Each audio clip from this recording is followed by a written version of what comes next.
नमस्कार मंडळी, आज आपण बनवणार आहे वाळकाच्या घाऱ्या।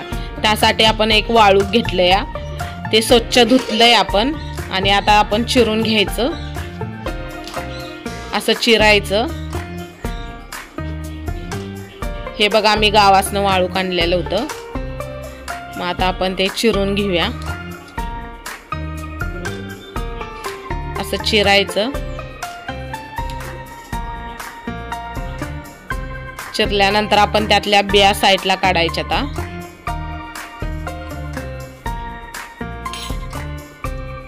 अशा बिया सगळ्या काढायच्या।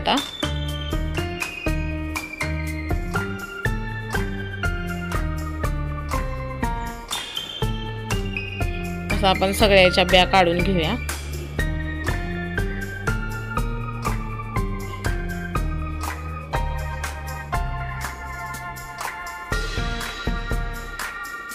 सगळ्या काढल्यानंतर आपण त्याची साल काढून घेऊया। हे आपण अशी साल काढल्या।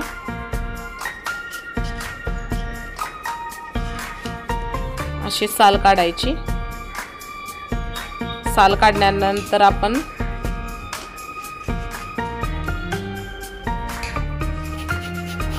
किसून घेऊया। खिसणीनं खिसून घेऊया वाळूक।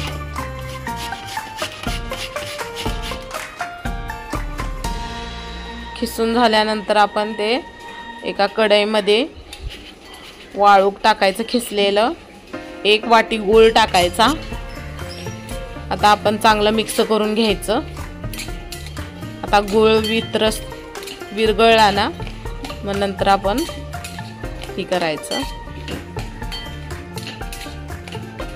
हे आपण असं सारखं हलवत राहायचं, म्हणजे आपला गूळ विरघळतोय। नंतर वेलची, जायफळ आणि वेलदोड हे आपण बारीक केलंय। आपण आता टाकलंय त्यात। आता मिक्स करून घ्यायचं।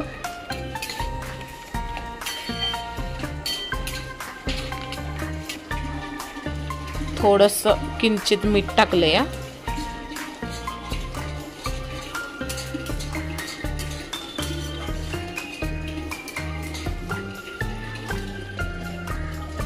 आता त्या परातीत आपण 1 वाटी गव्हाचं पीठ घेतलंय। त्याच्यात आपण आता ते वाळकाचा वाळूक आता शिजवलेलं होतं ना, ते आपण त्यात टाकायचं। मिक्स करून घ्यायचं, कारण गरम आहे ना, हाताला आपल्या पोळल, त्यामुळं आपण उन्हातल्यानं आपण मिक्स करून घ्यायचं। थोडं थोडं टाकायचं। किती पीठ लागल तेवढं आपण त्यात टाकायचं आणि आता चांगलं मळून घ्यायचं।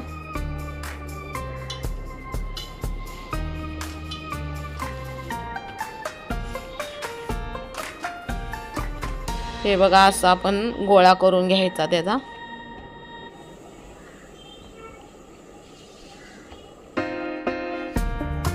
आता आपण 10 मिनिटं ठेवूया। नंतर आपलं पीठ बघा असं तयार झाले। आता आपण तेल वत्या एक कढईमध्ये। नंतर एक रुमाल घेतलाय आणि त्याच्यावर आपण हे घाऱ्या आपल्या अशा हे करून घ्यायच्या, गोळ्याच्या छोटे छोटे करायचे असं। नंतर आपण वरून खसखस लावायची।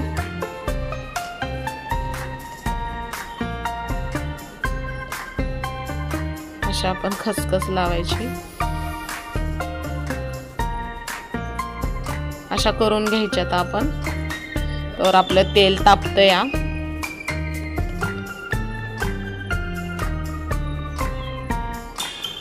आता एक आपण सोडायची तेलात।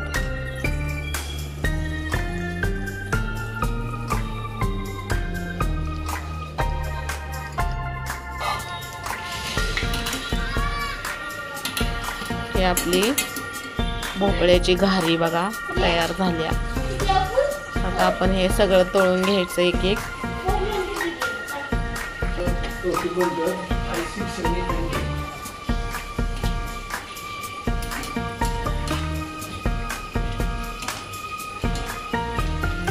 भोपळ्याच्या घाऱ्या पण करू शकतोय, वाळूक फळं पण करू शकतोय, पण आपल्याकडं आता हळदीची पानं नाही तर त्यामुळं आपण घाऱ्या बनवल्या त्या वाळकाच्या. आता आमच्या इकडं वाळूक फळच बनवतात. हे आपल्या आता तयार झाल्या आता घाऱ्या. अशा करा